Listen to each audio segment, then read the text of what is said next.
Welcome students. Now as we have completed that two colligative properties already last week, now I am going to uh, describe the third colligative property. That property is depression of freezing point. First let me revise कौन कौन सी property हम पढ़ चुके थे. First property हमने कौन सी पढ़ी थी? We have learned about that elevation in boiling that reduction in vapor pressure. ठीक है.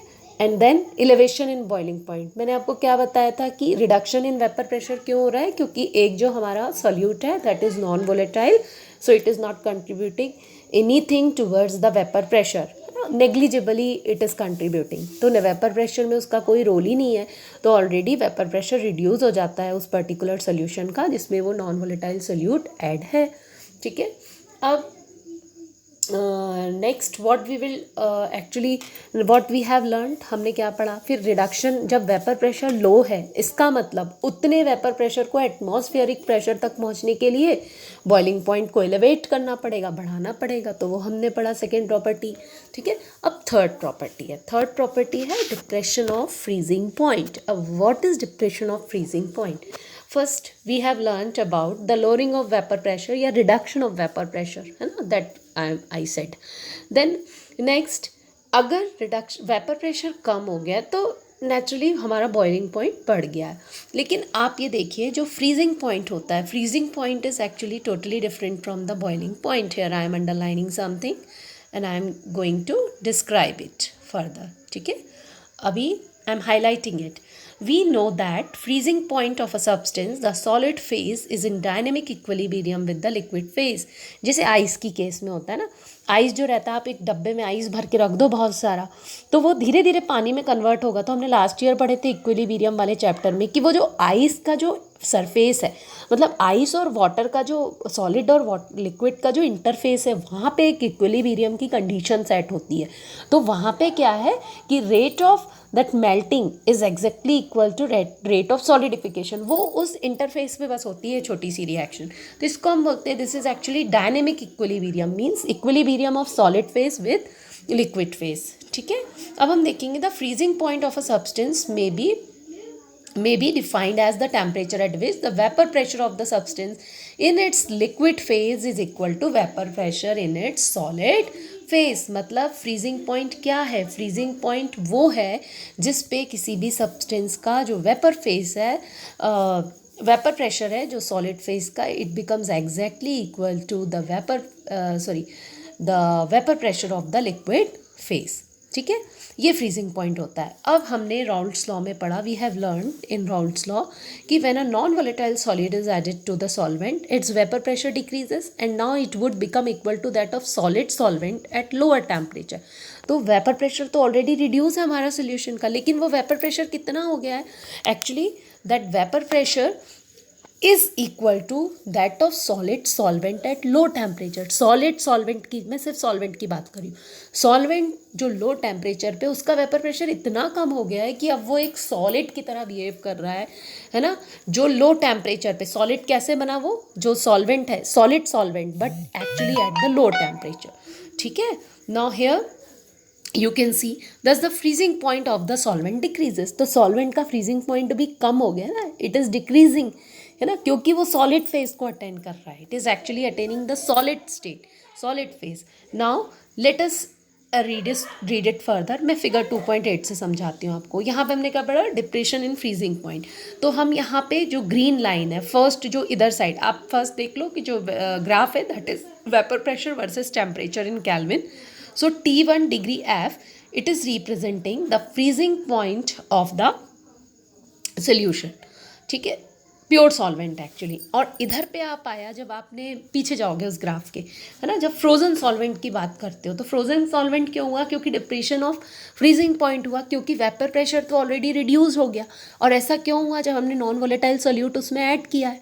तो यहाँ पे जो TF है, it is representing freezing point when a non volatile solute is present in that solution. और TF किसको रिप्रेजेंट कर रहा है? That is representing the freezing point of that pure solvent. We are talking about pure solvent. दोनों के बीच का जो difference है that is denoted by delta T F. अब हमने पिछले सेक्शन में भी पढ़ा था, वी हैव रेड कि यहाँ पे जो हम किसकी बात कर रहे हैं, here I am again underlining few more points and then I am going to explain it. ठीक है, similar to elevation of boiling point, depression of freezing point for dilute solution, ideal solution is directly proportional to molality. हमने delta T F को किससे connect कर दिया, means actually it is proportional to molality and it is experimentally found value. ठीक है, now one more thing, if we remove this proportionality sign तो we get a constant, that constant is called K F. ठीक है, हमने इसको हटा दिया और एक कांस्टेंट ले लिया जिसको हम बोलते हैं K F, we are saying it K F. Now here the Kf, the proportionality constant is called as freezing point depression constant या molar depression constant. And one more point बेटा कि it is cryoscopic constant. What do we call it as? Cryoscopic constant. Cryo means, it means वो freezing से related है बेटा। Cryo surgery होती है, आप ना जब कहीं आप अगर ABC से पढ़ोगे तो आपको वहाँ पे क्रायो सर्जरी होती है। क्रायो सर्जरी मुझे याद नहीं है पर किसी डिसीज़ के लिए, बहुत सारी डिसीज़ के ट्रीटमेंट के लिए यूज़ की जाती है ना। क्रायो सर्जरी इवन हम कहाँ यूज़ करते हैं, सबसे सिंपल एग्जांपल मैं आपको बता रही हूँ, फिजियोथेरेपी, क्योंकि मैंने भी कराई है मेरी तो मुझे मालूम है। फिजियोथेरेपी में वो क्रायो सर्जरी तो नहीं करते बट फ्रीजिंग, वो दैट फ्रीजिंग मिक्सचर का यूज़ करते हैं, है ना, टू मेक योर नर्व्स काम। अब यहाँ पे हम देखेंगे the unit of kf is kg mole inverse. The value of kf for some common solvent are listed in table 2.3. अब आप इसको करने के बाद मोलैलिटी का फॉर्मूला पुट करो जैसे हमने ठीक उसमें किया था। Molality is equal to W2 upon M2 and upon W1। आपको मालूम है मोलैलिटी का फॉर्मूला क्या होता है, number of moles of solute upon mass of solvent in KG, या फिर ग्राम में कर सकते हो। Substituting this value of molality in equation, हम इस इक्वेशन में पुट कर देंगे तो फाइनली, क्योंकि हमारा टारगेट तो है कि हमें M2 निकालना है, these two equations are actually our target. ठीक है, ये दोनों इक्वेशन हमारा टारगेट है। तो डेल्टा टी एफ भी निकाल सकते हो, delta T F is equal to K F into W2 into 1000 upon M2 into W1। इसी तरह से M2 is equal to K F into W2 into 1000 upon delta T F into W1। अब देखो इसके और वो बॉइलिंग पॉइंट में केवल एक ही अंतर है कि हम उसमें के भी ले रहे थे और डेल्टा टी भी ले रहे थे। अब इसमें हम क्या ले रहे हैं, के एफ ले रहे हैं, डेल्टा टी एफ ले रहे हैं। ठीक है, इतना दोनों में डिफरेंस है।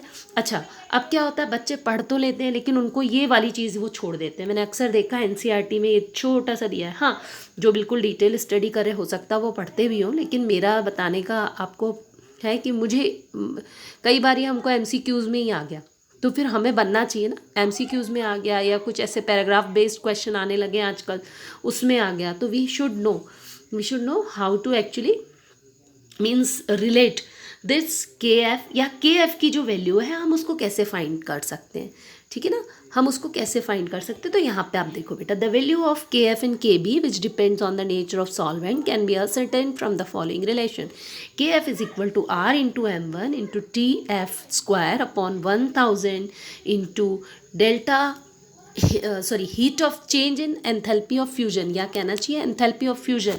तो एंथैल्पी ऑफ फ्यूजन आपको मालूम है ना बेटा, फ्यूजन जब के एफ की बात करें, फ्यूजन मतलब होता है मेल्टिंग, इसलिए डेल्टा FUS लिखा हुआ है। नीचे वाली इक्वेशन में वेपराइजेशन लिखा, क्योंकि बॉइलिंग में क्या होता है, वेपराइजेशन होता है। बाकी दोनों फॉर्मूले में देयर इज़ नो डिफरेंस। हाँ, ये डिफरेंस है कि एक जगह TF है for KF and TB is for that TB is for KB. So this was all about your that colligative property number 3. Okay, now